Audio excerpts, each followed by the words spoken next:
Oi, gente. Meu nome é Viviana Ribeiro, sou professora e cofundadora do IPEA e estamos aqui hoje para conversar um pouquinho com vocês, um pouquinho mais. Esse episódio, na verdade, continua o episódio que fizemos na semana passada sobre o pensamento político da Margaret Atwood na sua produção literária. Então, nós conversamos no episódio 9 um pouquinho sobre esse aspecto de uma forma um pouco geral, e no episódio de hoje a gente quer conversar um pouco mais detidamente sobre duas obras que são O Conto da Aia e Oryx Crake. Oi, gente. Meu nome é Júlia Miara, eu sou professora e cofundadora do IPEA. Então, hoje, né, na sequência da nossa conversa, que foi iniciada na semana passada através da live no nosso canal do Instagram, IPEA Comunidade, a gente vai continuar falando da Margaret Atwood, e eu gostaria de fazer com vocês algumas considerações a respeito da obra Oryx Crake, da Margaret Atwood. Antes de começar, eu queria chamar a atenção para um aspecto que eu comentei brevemente na semana passada, sobre os elementos míticos, simbólicos, das quais a Margaret Atwood usa na sua literatura para pensar o seu mundo, né, e para pensar essas consequências desse mundo. Então, a gente tem muito material que vai ser utilizado, que é um material que tem claras relações com os mitos, com a narrativa bíblica e com os contos de fada, né? Hoje eu vou falar um pouquinho sobre uma obra chamada Oryx Crake, e que são dois nomes, né, pessoais. Oryx é uma personagem, Crake é outro, e essa obra vai protagonizar um homem chamado Jimmy. Na verdade, a gente só descobre que esse é o nome dele por conta das memórias que o livro vai nos apresentando, mas o personagem, tal como é, no momento em que vai ser nos apresentado como o Homem das Neves, né? E esse Homem das Neves, ele vai funcionar como uma espécie de profeta que vai mediar a relação daqueles humanoides que estão vivendo naquele tempo com uma divindade falsa, no fim das contas, né? Com um homem que morreu e que ocupa o lugar de criador daqueles humanoides, uma espécie de cientista louco, digamos assim, que é o Crake, que nomeia, né, a obra também, e que vai ocupar uma espécie de figura de divindade. Então, esse é um primeiro aspecto que eu queria trazer atenção, é a utilização desse material mítico, desse material dos contos de fada, desse material bíblico. Por que eu falo bíblico, né? Acho que é importante falar. A terceira obra dessa trilogia, a gente tem primeiro Oryx Crake, segundo, O Ano do Dilúvio, que é a continuação, e o terceiro, que é o Mad Adão, né? Que é o Adão louco, ou Adão enlouquecido, fazendo uma referência aí a esse personagem da narrativa bíblica do mito de criação da humanidade, né? Então, a obra a obra da Margaret Atwood, ela vai atravessar em muitos momentos um lugar que vai ser reconhecido como um lugar apocalíptico, um lugar de ficção científica, uma denominação que ela se opõe, né? Ela fala que não é uma ficção científica, é uma ficção especulativa social, mas essa obra vai atravessar um pouco o reino do que a gente entende como o nosso mundo, a nossa normalidade e o que esse mundo pode se tornar, né? Para onde esse mundo está caminhando e com que elementos míticos e simbólicos esse mundo se relaciona. Então, a gente tem o Adão, né, por exemplo, como uma figura que vai recorrer à tradição bíblica e ainda assim vai ser subvertido pela narrativa da Margaret Atwood como um Adão enlouquecido, né, para a gente pensar essa humanidade que se desenvolve de uma maneira, enfim, subvertida, digamos assim. Então, para falar de Oryx Crake, eu acho que é importante trazer para essa pauta um pouco dos temas gerais que a Margaret Atwood trata nesse livro especificamente, né? Então, ela vai tratar de engenharia genética, engenharia farmacêutica, ela vai tratar de pornografia infantil, né? A Oryx, que também é uma personagem importante que nomeia o livro, ela aparece, no primeiro lugar na narrativa, como uma criança vítima de abusos sexuais televisionados, né? Dentro desses sites de pornografia na Deep Web. Então, também é uma obra que vai tratar da questão da tecnologia e de como a tecnologia pode ser usada. É uma obra que vai tratar da relação com os corpos, tanto os corpos humanos quanto os corpos animais. Essa obra também vai intermediar os assuntos da alimentação, de uma moralidade e uma política que vão atravessar esse lugar da alimentação. Mas eu diria que, acima de tudo, a obra da Margaret Atwood, ela protagoniza o seguinte tema: como o capitalismo captura todas as lutas políticas. Né? Como o capitalismo vai capturar a luta política em prol do direito dos animais, em prol do direito dos corpos humanos, em prol do direito das mulheres, em prol, enfim, de determinado tipo de alimentação que não explore e não exauste os recursos naturais, em prol dos modos de vida, em prol da educação, né? Como todos esses temas eles vão ser capturados aí por um pensamento e um modo de vida capitalista, e mais do que isso, uma política e uma organização social capitalista. Eu acho que um outro tema que é protagonizado na obra é uma dualidade que se apresenta entre a relação moral e política, e como existe um certo conforto, existe uma expressão que eu acho que é válida usar aqui, um certo sofá espiritual, né? Uma certa torre de marfim moral que as pessoas se refugiam e elas utilizam a partir das suas práticas individuais que vão de alguma forma dar um alívio moral. Essas práticas individuais elas se retiram da vida social, da vida comunitária, da vida comum e da política e permitem, de muitas formas, que o mundo se desenvolva, né, de determinada maneira que vai corroborar para os valores capitalistas, no fim das contas, né? Então, esse é um tema importante, essa relação entre moral e política, o refúgio na moral como uma justificativa para um não engajamento político e uma certa soberania voluntarista do indivíduo, né, que dá conta da sua própria condição e isso é o suficiente.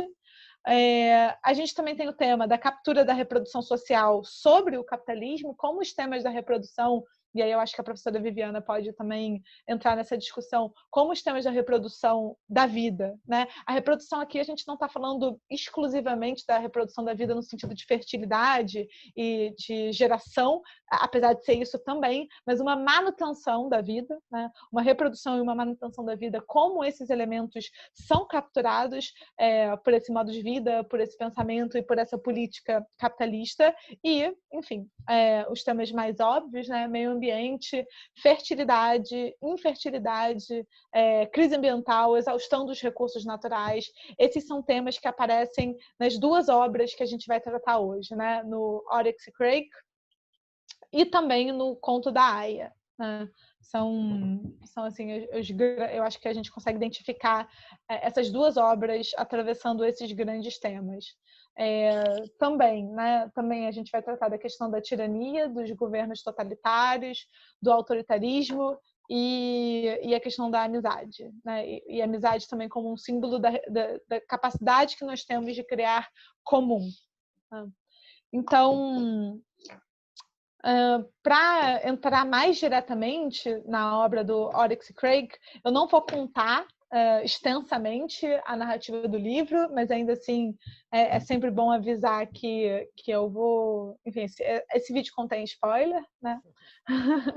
Mas eu não vou contar extensamente a narrativa do livro, mas eu gostaria de contar para vocês que esse livro, como eu já falei, protagoniza esse sujeito que é o Homem das Neves, e esse Homem das Neves, ele é um homem totalmente comum, vivendo num mundo pós-apocalíptico. Né? E através das memórias desse homem, a gente vai ter acesso ao que aconteceu com a humanidade as condições necessárias para que as coisas se desenrolassem da maneira que se desenrolaram. E quando a gente vê, né, quando a gente acessa as memórias do Homem das Neves, a gente vê esse homem enquanto criança, enquanto menino, e a gente percebe que o nome dele é Jimmy, né? E o Jimmy, ele vive num grande aglomerado, num grande não, mas numa espécie de aglomerado, numa espécie de condomínio civilizacional que é mantido por grandes corporações e multinacionais e que fornece essa estrutura, que é uma estrutura de uma espécie de mini-cidade, mas eu identificaria muito mais com essa imagem que a gente tem dos condomínios, né, porque é uma mini-cidade completamente elitizada, que oferece a saúde, a alimentação, a cultura, o lazer, a educação, tudo ali entre aquelas pessoas que, no fim das contas, são funcionários dessa multinacional, né?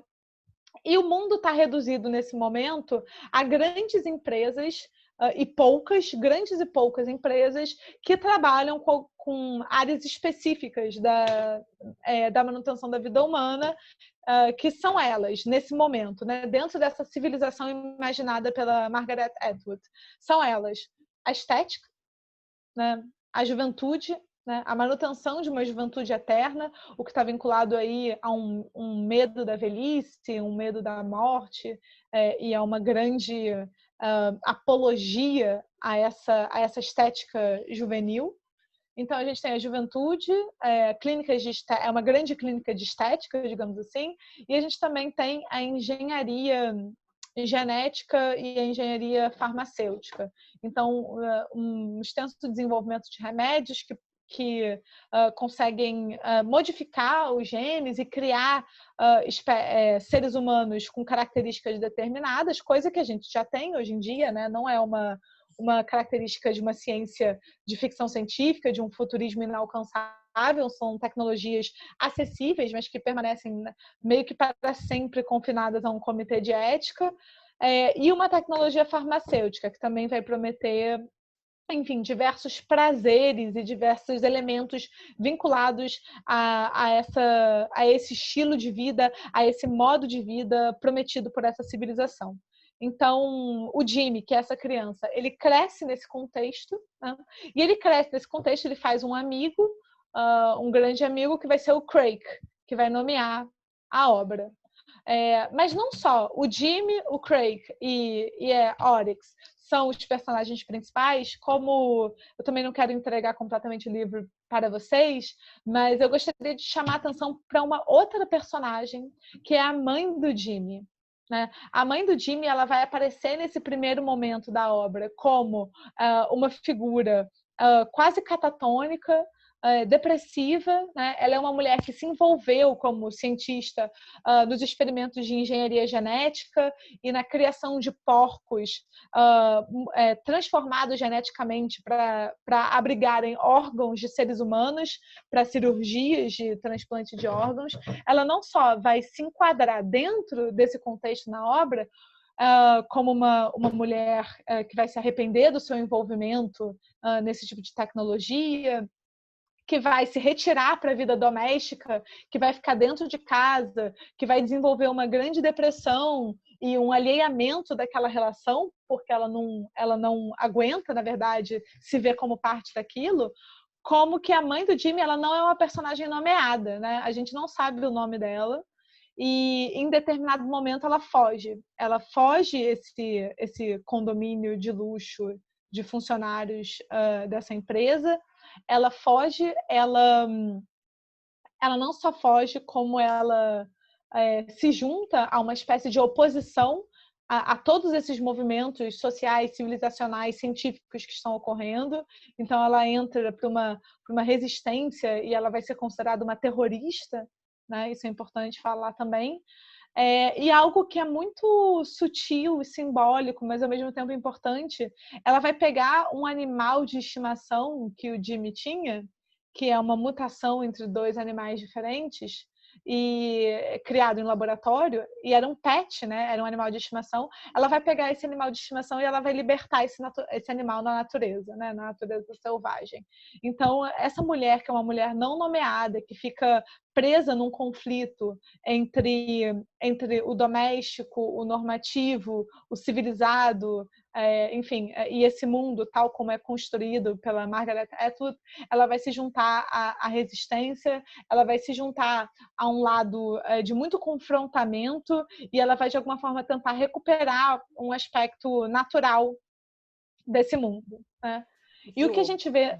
Oi. Sabe que eu acho que esse elemento dessa personagem não ser nomeada é um elemento um pouco como se a Margaret ela estivesse indicando assim para a gente que a resistência ela primeiro vem das mulheres e não é uma resistência individual, né? Assim, porque o nome individualiza. E aí parece que é uma luta dela, né, em nome próprio, contra uma organização. Então, eu acho interessante esse fator dela não ser nomeada, porque me parece dar uma dimensão de uma resistência mais coletiva e não apenas de uma pessoa individualmente, sabe? Perfeito. Sim, entendo completamente. Eu vejo muito isso na polaridade da vida da mãe do Jimmy, né? Porque ela tem um momento da vida que é um momento submetida à empresa, submetida ao marido, submetida à família, submetida a esse condomínio que existe toda uma segurança, uma guarda armada que permite a entrada e saída das pessoas, submetida a esses processos psicológicos que ela começa a sucumbir, né? Ela fica deprimida, ela contempla o nada, né? Ela está ali num movimento de muito alheamento, submetida ao ambiente doméstico, né? Sempre dentro de casa, e esse rompimento dessa mulher sem nome, né? Mas é uma mulher sem nome que não se conforma e adoece, né? Se não agir, então tem um rompimento dessa mulher sem nome que não se conforma e adoece se não agir para a ação que é a luta política, né? E é muito curioso porque ela se junta a movimentos de resistência que são muito palpáveis, né? No sentido de que são reuniões entre pessoas que vão agir na cidade, né? Ela é uma ação muito materializada. Isso é muito importante, porque toda a questão do livro, quer dizer, toda a questão do livro não, mas uma questão muito significativa que aparece nessa obra é a questão de como a gente, né, nós, enquanto indivíduos, a gente acaba se refugiando em certas crenças em relação a como a gente acha que o mundo deveria ser, e esse refúgio apoiado por uma ação individual, ele justifica um isolamento da ação política. Eu vou dar um exemplo, né? Senão fica muito voando o que eu estou falando. Um dos temas centrais do livro é a questão da alimentação, né? Então, existe toda uma apologia, uma identificação de uma apologia a um tipo de alimentação vegana, orgânica, natural. E percebam, né?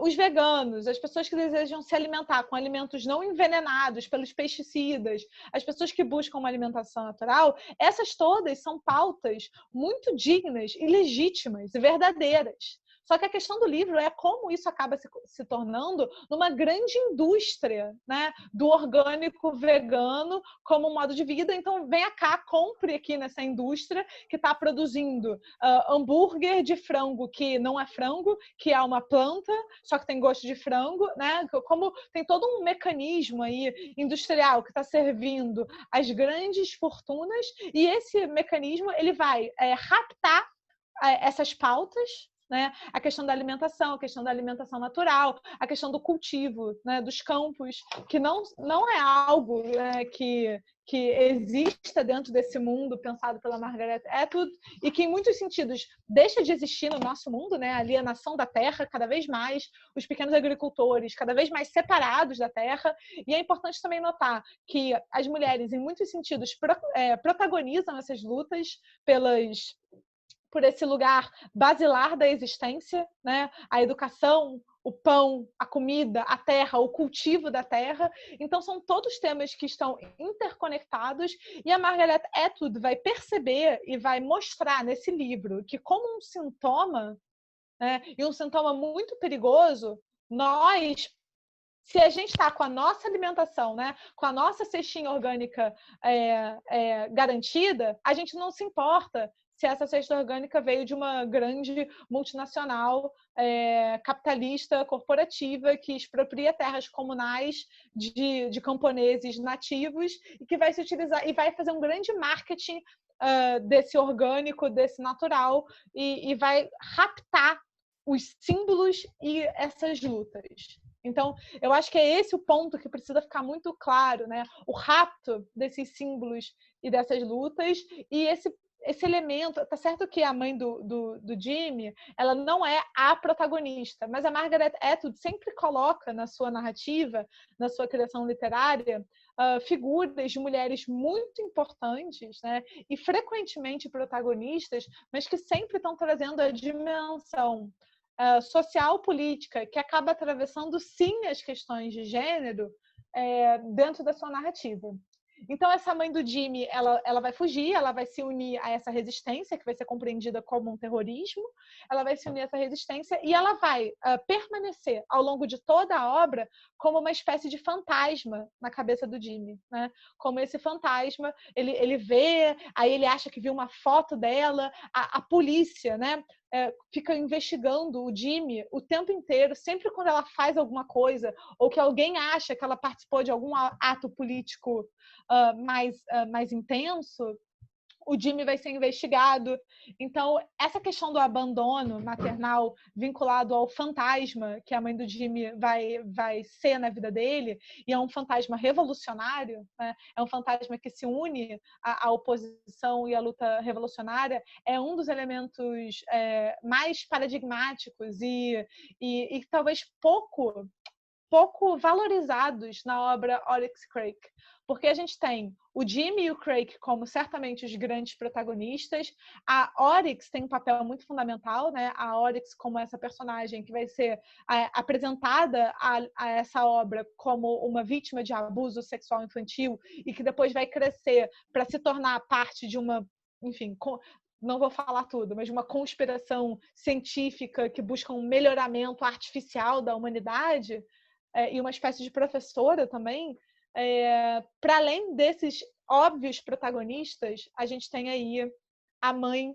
não nomeada, né? A mãe não nomeada que enquanto é impedida de lutar e confinada no ambiente doméstico, ela fica nesse lugar da somatização da doença, né? A doença no corpo, a doença muito real, né? O abafamento, o estrangulamento das suas potências encontra lugar no corpo dela de uma maneira muito real, até o momento que ela de fato se liberta e se une a uma resistência política. E são essas as resistências que vão tentar impedir o mundo pós-apocalíptico da Margaret Atwood que se torne o que se torna, né?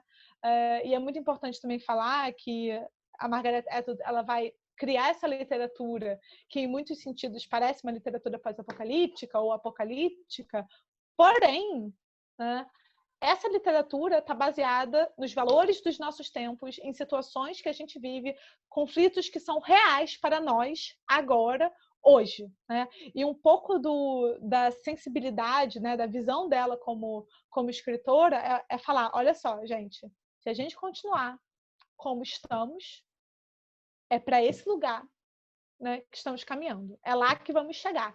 E isso não é ficção científica. Tá? Isso é um espelho da realidade. Isso. É como se ela fizesse, através da literatura, levasse o capitalismo até as últimas consequências, né? Exato. E dissesse assim, ó, se continuar assim, chegaremos, né, nesse lugar. Tem uma frase do Oryx Crake que é assim, no fim do mundo, estávamos todos comendo salsicha vegana. Essa é a grande lance, né, dessa trilogia. Justamente trazer o elemento, né, de como que as pautas anticapitalistas são capturadas pelo capitalismo, como que o capitalismo é um modo de organização social, político, econômico que consegue capturar os seus limites e estender os seus limites para frente, né? Os limites do seu fim. Então, se fala muito sobre qual a cada crise que o capitalismo atravessa, sempre temos aquela sensação de que agora acabou, né? E ficamos todos muito espantados porque as crises acontecem, as crises são cíclicas e a cada momento de crise o capitalismo tem conseguido captar, né, ou capturar esses momentos de crise, as crises aparecem como momentos que o capitalismo não suporta, mas ainda assim ele consegue se reorganizar e trazer para dentro, né, do próprio funcionamento esses pontos de crise. E assim, a gente está falando do capitalismo, não é um ente, né, abstrato. O capitalismo ele é muito real a partir das suas práticas, né, as práticas sociais que ele impõe, as práticas políticas, a prática econômica. Então,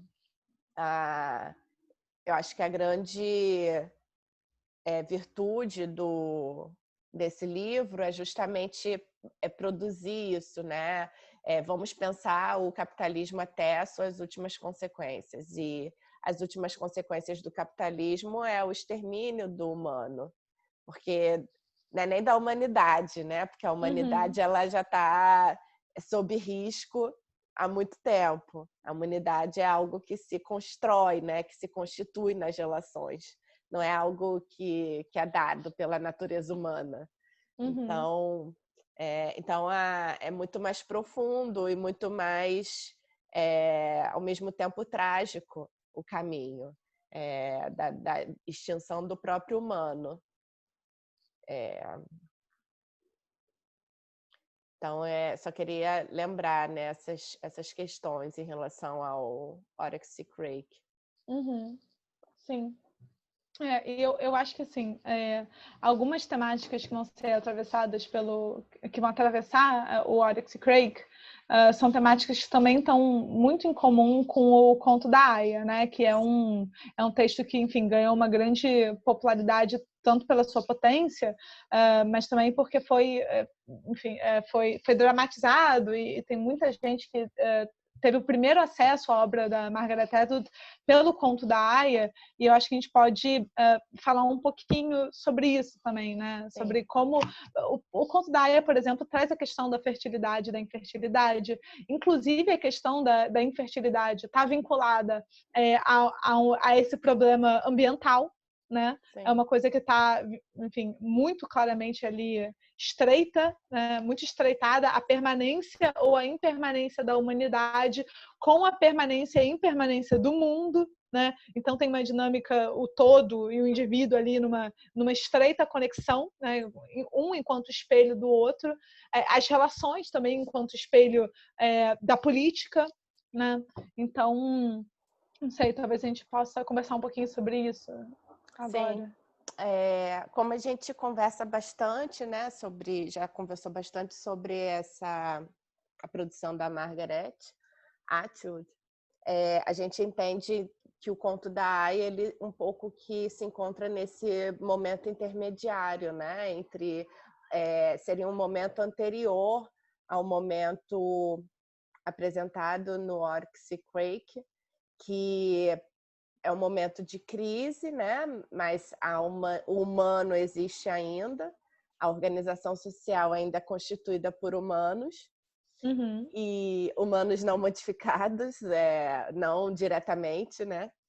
Mas humanos sob efeito das manipulações genéticas, industriais, farmacêuticas, alimentares, etc. Então, o Conto da Aia seria um mundo, né, em que a fertilidade já está prejudicada, uma população que vive uma crise da fertilidade, muitos são inférteis, e não só as mulheres, mas os homens também são inférteis. E algumas mulheres ainda detêm a capacidade de gerar a vida. E mesmo nessas mulheres que ainda detêm essa capacidade da geração da vida, ainda também não se sabe que tipo de vida que é gerada, né? Muitas, então, dessas mulheres que ainda podem gerar, ainda geram crianças não inteiramente saudáveis. Então, o conto da Aya vai contar, em termos sociais, sobre essa sociedade que está vivendo essa crise da fertilidade. Nós sabemos, historicamente, que a cada crise demográfica, são momentos em que o corpo da mulher se lança sobre o corpo da mulher maiores controles, né? Então, ao longo da história, nós temos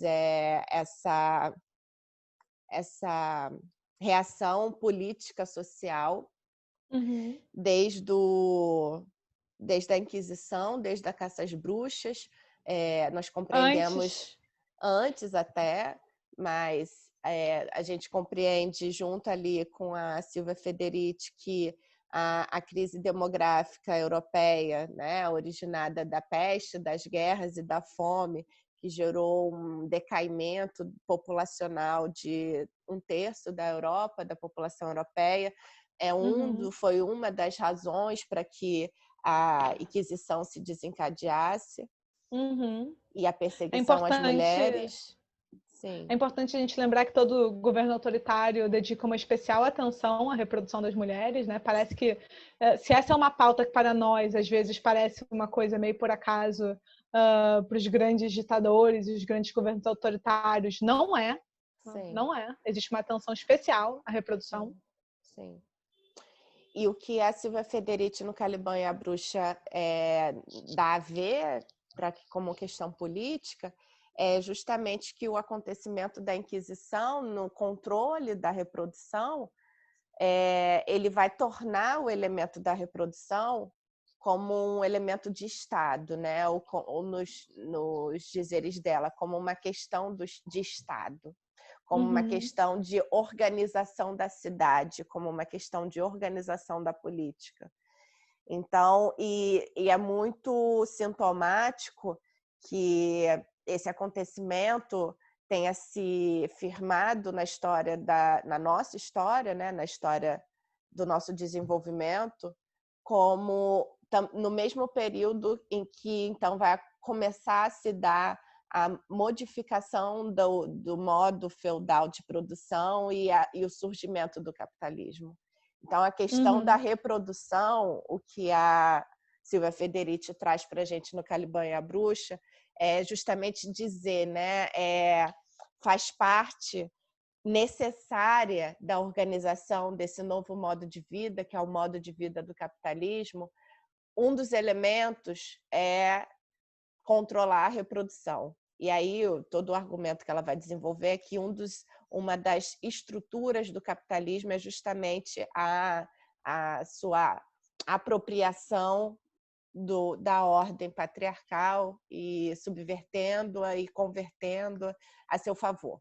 Mas esse não é exatamente o tópico. O tópico é justamente como que o fato da Inquisição, a perseguição das mulheres, as mulheres que eram acusadas de bruxaria, o ato real que elas cometiam, que não era o ato de transar com demônios, porque, né, embora eles tenham escrito um livro de mais de 500 páginas querendo dizer, os inquisidores, né, como é que as mulheres transam com os demônios, tem se mostrado difícil. Tem se mostrado um pouco difícil de uma verificação factual. Então, assim, o fato real... Não importa que existam os crushes. O fato real da perseguição às mulheres eram as mulheres que realizavam o controle da reprodução. E o controle da reprodução se dá, pelo menos, em 3 grandes momentos ou em 3 grandes esferas: na contracepção, na interrupção do feto já fecundado e mesmo no infanticídio. Então, todo esse contexto que a Silvia Federici traz no Caliban e a Bruxa traz como chama atenção para isso, para o fato de que é uma questão central da organização do Estado e da organização do capitalismo, o controle da reprodução, o controle reprodutivo. Uhum. Então, a história nos mostra que a cada grande crise, a questão reprodutiva ela é objeto de atenção e de controle pela política. Então, voltando ao conto da Aya, o conto da Aya, então, se ambienta numa sociedade em crise reprodutiva. Então, as mulheres que ainda têm a capacidade de reproduzir, justamente serão as mulheres que serão capturadas pelo Estado, capturadas de uma forma mais expressiva, porque capturadas estamos. Falando num contexto brasileiro, nós, mulheres brasileiras, não temos o direito de decidir sobre o momento da reprodução. Se as mulheres engravidam, simplesmente nós somos obrigadas a levar a cabo a gravidez ou se submeter a procedimentos inseguros para a nossa vida. E ilegais. Ilegais e inseguros, que conduz muitas mulheres à morte. A quarta causa de morticídio materno são os abortos realizados de forma insegura. Então, o mundo pensado no conto da Aya é um mundo, então, em que o controle da reprodução, o controle dos corpos das mulheres está, tal como no Oryx e Crake, levado até as últimas consequências. Não que esse controle já não exista, né? E já não esteja em operação em diversos níveis. E então essas mulheres reprodutoras, ou que ainda têm a capacidade de produzir vida, elas são capturadas pelo Estado e elas são feitas de aias. E essas mulheres, então, elas são sequestradas, né, das suas famílias, as famílias são rompidas. Aliás, qualquer modo de organização familiar conhecido, mesmo o modo da organização romântica, né? Ele não se mantém nesse mundo em que o conto da Aya retrata. E essas aias, então, elas são colocadas a serviço da reprodução do Estado. Então, elas são alocadas em casas, elas permanecem nessas casas durante 2 anos, e durante 2 anos elas, então, têm a função de reproduzir, de ter relações, né, sexuais com os comandantes, com os homens, e tem um prazo de validade. Então, a reprodução também é retratada ali como um serviço. E um serviço em nome de quê? Em nome, justamente, do Estado. E que tipo de Estado é esse? Bom, isso já seria o suficiente para a gente ter em vista que se trata de um Estado tirânico, de um Estado extremamente ordenado. Mas não só isso. O conto da Aya, Margaret Atwood, no conto da Aya, ela vai fazer uma descrição minuciosa da organização desse governo tirânico. E não só tirânico, um governo que carrega o seu elemento teológico, ou seja, a teologia invadindo a política, um momento extremamente atual, que hoje, né, no mundo, a gente vê essa ascensão e essa organização das forças da extrema-direita com um pedaço de um teológico político muito forte, muito agregador, né, dessas forças. Então, se trata de um Estado tirânico com a marca da teologia na política, de um governo religioso. E aí, o que eu queria, antes de falar um pouquinho mais sobre o aspecto que eu quero ressaltar do livro, era dizer o seguinte: o conto da Aya, ele foi recebido, né, e recepcionado no mundo com bastante alvoroço, porque ele parece justamente, foi um livro que foi escrito e publicado na década de 80 do século passado, mas ele foi então redescoberto, né, recentemente, a partir de 2016, 2017, 2018, justamente no momento em que o mundo inteiro vê esse rearranjo das forças políticas da extrema-direita e vê o perigo se configurando e se estreitando muito com a tomada do Estado, né, por uma ordenação política nesses termos, que os termos da extrema-direita são termos bastante e indiscutivelmente antidemocráticos.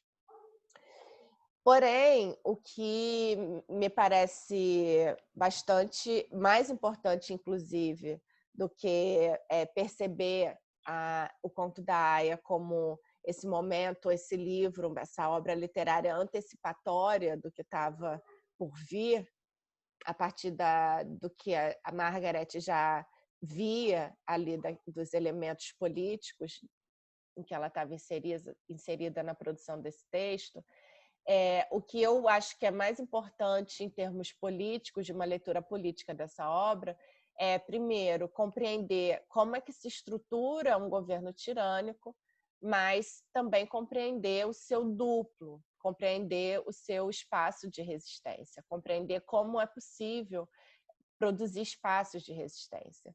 Então, eu também queria ressaltar aqui uma outra crítica assim, que eu faço a determinada leitura que se lança de uma forma mais ou menos num senso comum em relação ao Conto da Aia, que o Conto da Aia ele é muito comparado à produção literária do George Orwell, né? O 1984, por exemplo. Mas eu penso que são dois livros de características bastante diferentes em termos da potência política, porque no livro 1884, ou O Grande Irmão, né, o Big Brother, é um livro em que um Estado totalitário ele não apresenta saídas, o que não acontece no Conto da Aia. Então, o 1984 é um livro bastante sufocante, é também um livro que é bastante invocado com esse teor, né, emancipatório, como um vidente de uma organização política totalitária que permanece, que pode sempre retornar, né, se fazer o seu eterno retorno na organização social como uma força que permanece, né? Mas o livro do Orwell ele é um livro sem saída. O livro do Orwell ele diz sobre um tipo de ordenação social em que parece que não tem escapatória. E aí, nesse sentido, é que o Conto da Aia, para mim, ele ganha um valor político maior, porque o Conto da Aia ele não diz apenas sobre uma organização tirânica e autoritária, mas ele também diz sobre os seus métodos de organização da resistência. Então, para falar rapidamente sobre a questão da organização, então, da tirania e do que pode resistir à tirania, eu decidi comentar um pouco sobre, justamente, um dos mecanismos de organização dos governos tirânicos, que é o manejo dos afetos, do afeto do medo e do afeto do ódio, e como que os governos tirânicos, mas não só os governos tirânicos, o próprio capitalismo, né, como modo de organização social, ele também sabe manejar muito bem os afetos. Só que quando a gente fala sobre capitalismo, outros afetos estão sendo conduzidos e produzidos no seio da sociedade. No capitalismo, a gente não tem apenas os afetos do medo e do ódio, mas nós temos o desejo, nós temos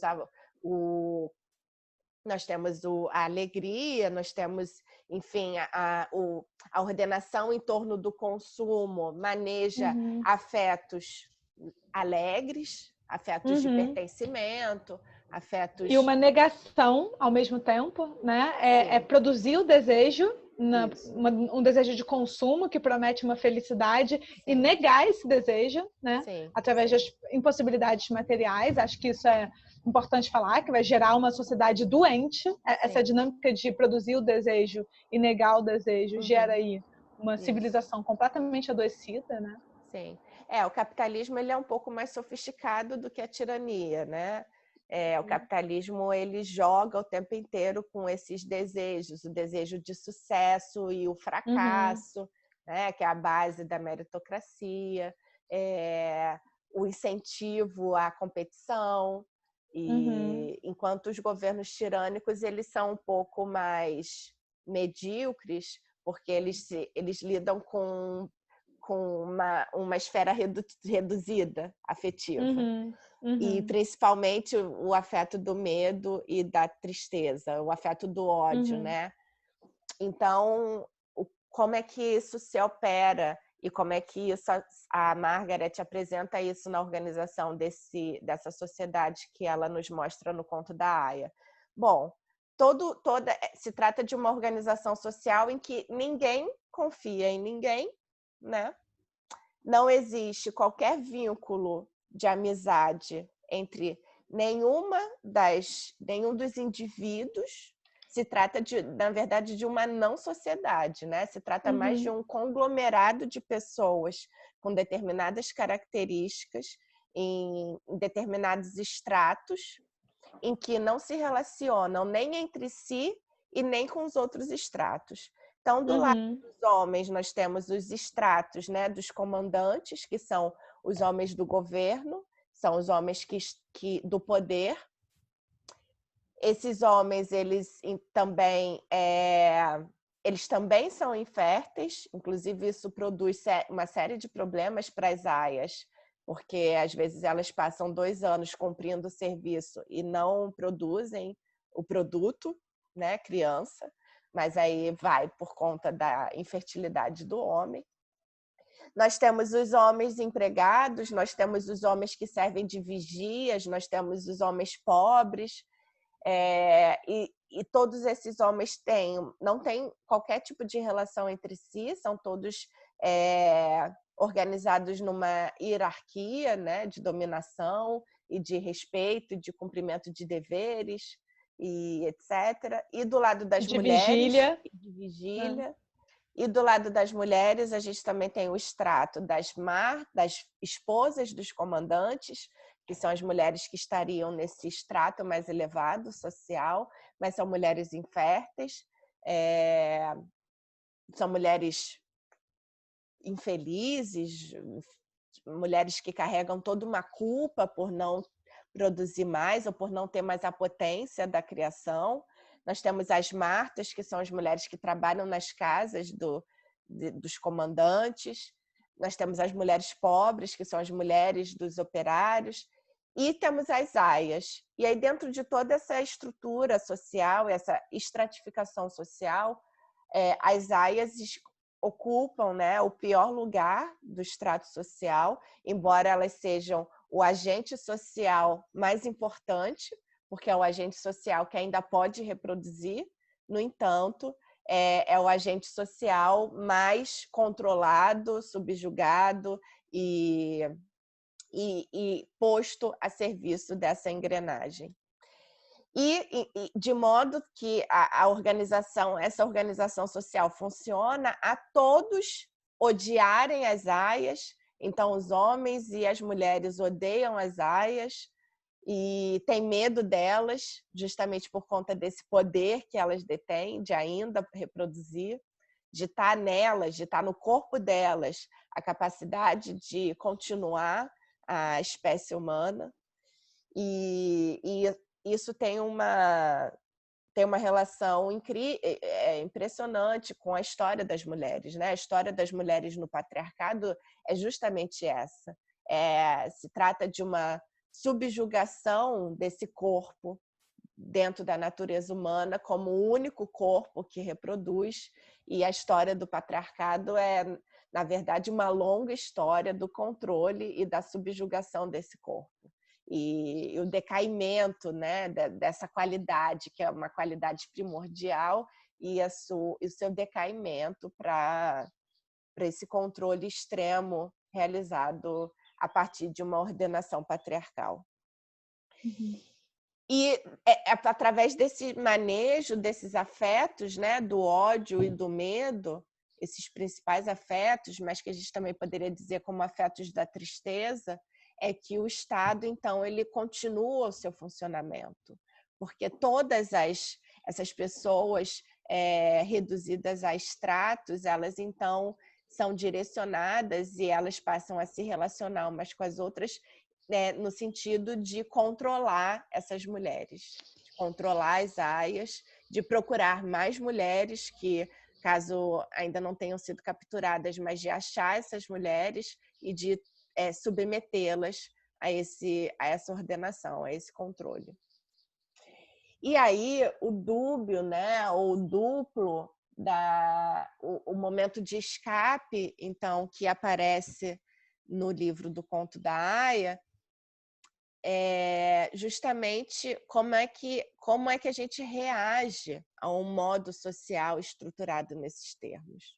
Como é que a gente reage a uma organização social que se funda, um dos elementos fundamentais para sua manutenção é justamente a continuidade desse ódio, né? Desse ódio entre as pessoas, ou dizendo em outros termos, que são os termos que eu uso, né? Que eu uso bastante nos cursos, a continuidade incessante do rompimento da formação de um comum. O comum, então, entendido como uma estratégia política fundamental da resistência. O comum, a capacidade da formação do comum para justamente se opor à tirania. Então, a gente vê no Conto da Aia esse duplo operando. A gente vê que um Estado totalitário e um Estado autoritário, ele se fundamenta especialmente pelo manejo desses afetos tristes e pelo rompimento, pela instauração de práticas que impedem a formação do comum.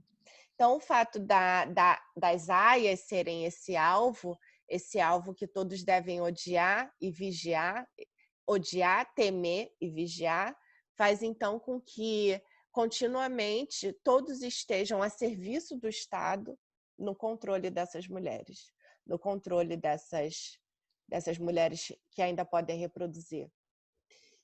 E isso produz uma impossibilidade de uma formação de um comum entre mulheres, que eu acho que é o principal, né? Assim, numa circunstância como essa, no mundo tal como desenhado no Conto da Aia, o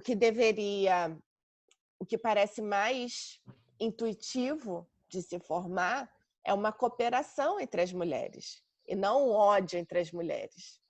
Uhum. Porque ao mesmo passo que as mulheres que se tornaram inférteis não podem mais reproduzir e vivem uma vida bastante, num lugar bastante difícil socialmente, as aias também vivem, uma vez submetidas e controladas. Então, o que seria mais natural em termos de política seria a possibilidade da organização de um comum entre as mulheres, entre essas mulheres.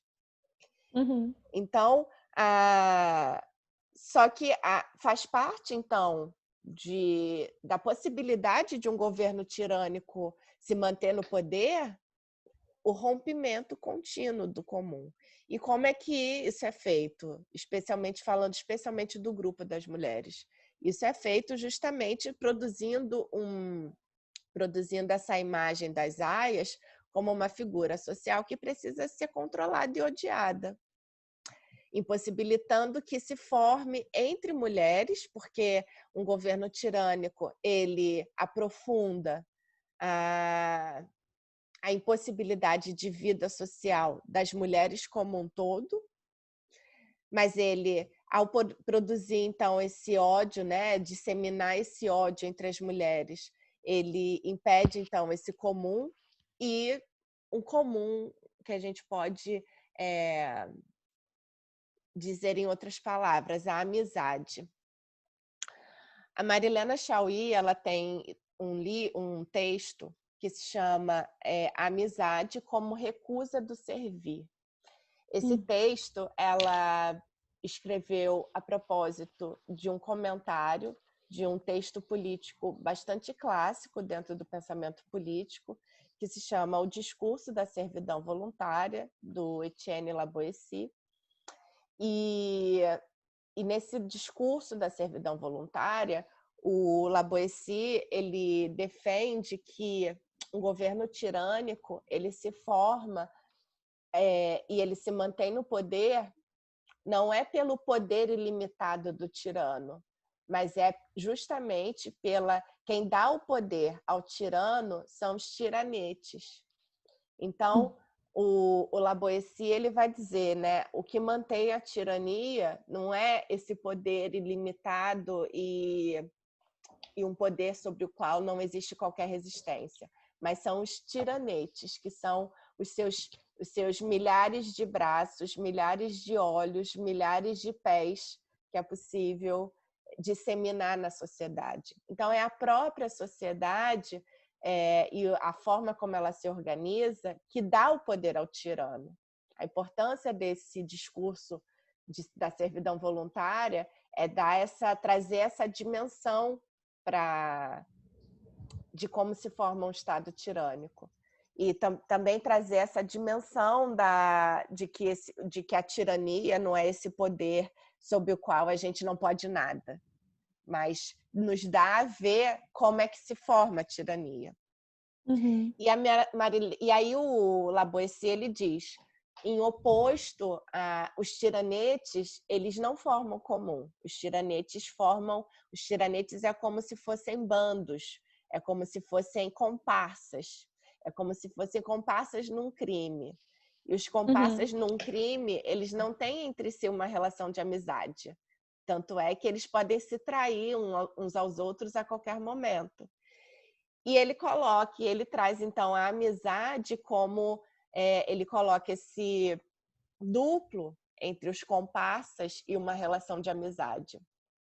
A Marilena Chaui, então, quando ela vai comentar esse texto, ela se detém sobre o tema da amizade. E ela produz esse livro, esse comentário, que é bastante bonito, em que ela, então, advoga esse sentido da amizade no sentido político, na relação da amizade como um outro nome para a formação de um comum. E ela vai dizer, então, a partir do La Boétie, a amizade é uma forma de organização política em que se afirma a recusa do servir, em que se afirma a recusa da tirania. E só para já encaminhando para o final, me parece que a Margaret Atwood ela captura essa noção, esse duplo entre a tirania e a amizade, entre os tiranetes e o grupo do comum, que é possível, e justamente esse elemento que eu gostaria que eu sempre destaco, na verdade, em relação ao conto da Aya, porque o elemento da amizade, que é o duplo, né, que seria qual é a possibilidade de luta que a gente pode diante da tirania, normalmente ele não é valorizado, né, nas leituras, na crítica em relação ao conto da Aya, ou seja, justamente o aspecto da resistência à tirania é pouco visto por tantos fãs que cultuam, né, o conto da Aya. Mas eu penso que é justamente O Conto da Aia ele é um pouco um romance do discurso da servidão voluntária, nesse sentido, ao trazer lado a lado esse duplo, o duplo da tirania, nos contar como é que se organiza um governo tirânico, mas também nos contar o que é tão essencial, não só saber como é que a tirania se organiza, mas saber como é que a gente resiste à tirania. E aí é que aparece, então, a questão da amizade, a questão do comum. E aí, no início do Conto da Aia, a narradora, a personagem narradora, ela justamente vai contar uma cena em que ela não tem relação nenhuma com as Martas, que são as duas mulheres que trabalham na casa em que ela está confinada, e ela pensa, né? Bom, eu gostaria tanto de entrar ali na cozinha da Rita agora e sentar naquela mesa e a gente conversaria sobre as banalidades. Nós conversaríamos sobre as nossas dores, as dores nas costas, sobre a dor no pé e sobre o que a gente faz quando a gente sente essas dores. E elas diriam: eu já passei por esse caminho, eu sei quais são esses passos. E ela fala: na vida anterior, né, antigamente, eu menosprezava tanto essas conversas.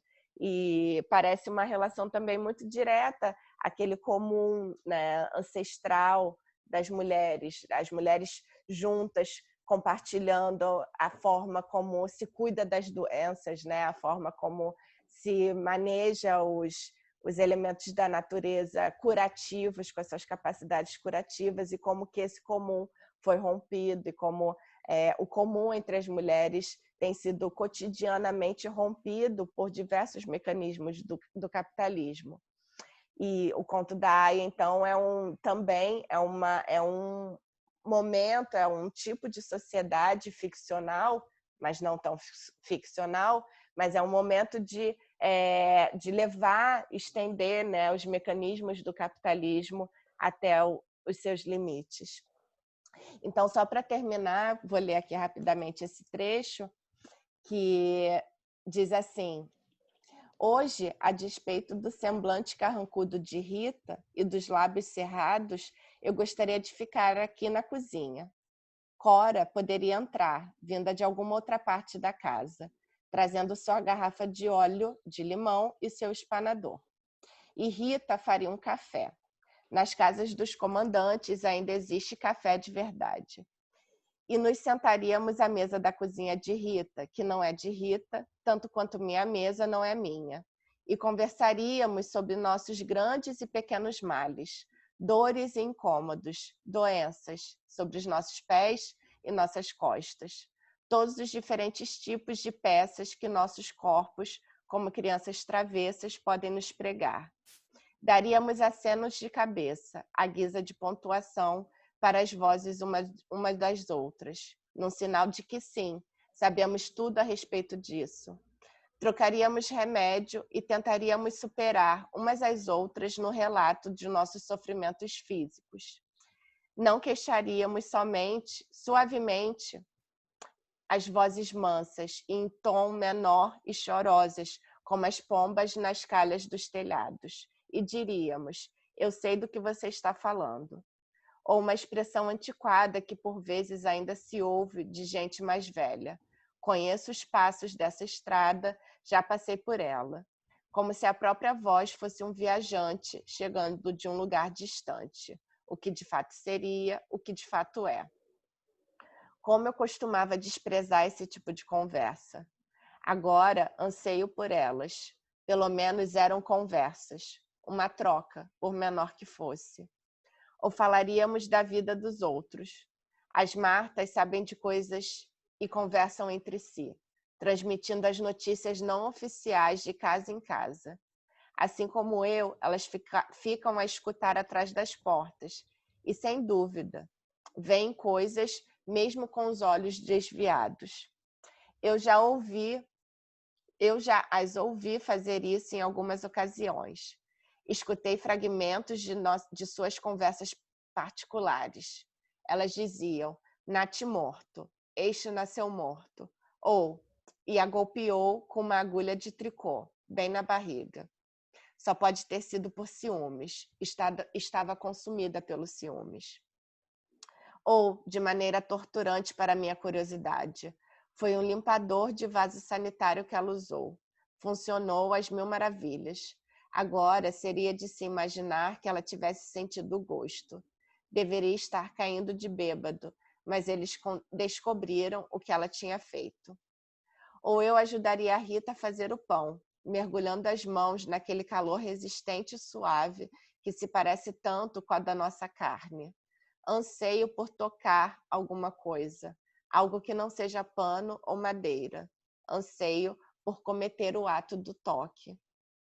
Mas mesmo se eu pedisse, mesmo se eu violasse o decoro a este ponto, Rita não permitiria. Ela teria medo demais. As Martas não devem confraternizar conosco. Confraternizar significa comportar-se como um irmão.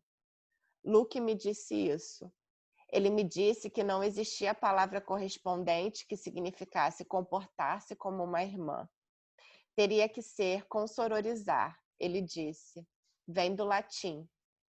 Ele gostava de saber esses detalhes, as derivações de palavras, os usos curiosos. E eu costumava caçoar dele e dizia que era pedante. Pego os vales de alimentos da mão estendida de Rita. Os vales têm diferentes ilustrações das coisas pelas quais podem ser trocados. 12 ovos, um pedaço de queijo, uma coisa marrom que deveria ser um bife. Eu os guardo no bolso do zíper em minha manga, onde mantenho meu passe. Diga a eles que tem que ser frescos, os ovos, ela dizia. Não como da última vez. E um frango, não uma galinha. Diga a eles para quem e eles não vão fazer corpo mole. Está bem, eu respondo, e não sorrio. Por que tentá-la com amizade? Então, o que a gente vai ver no conto da Aya não só é uma organização tirânica, mas a gente vai ver justamente que o momento, a forma de saída ou a tentativa de saída dessa tirania vai ser esse esforço da construção de laços comuns ou de laços de amizade entre as mulheres. Então, era esse aspecto assim, que eu queria destacar em relação ao conto da Aya. Bem, eu acho que a gente pode, então, talvez, encerrando por aqui. Não sei se você quer comentar mais alguma coisa, mas acho que a gente já falou um montão. Sim, sim. E um beijo, um abraço para todo mundo que está aí nos assistindo. E semana que vem tem mais um episódio da série Mulheres, Mitologia, Literatura e Filosofia. É Tchau, isso, tchau. gente. Obrigada, um beijo. Até semana que vem.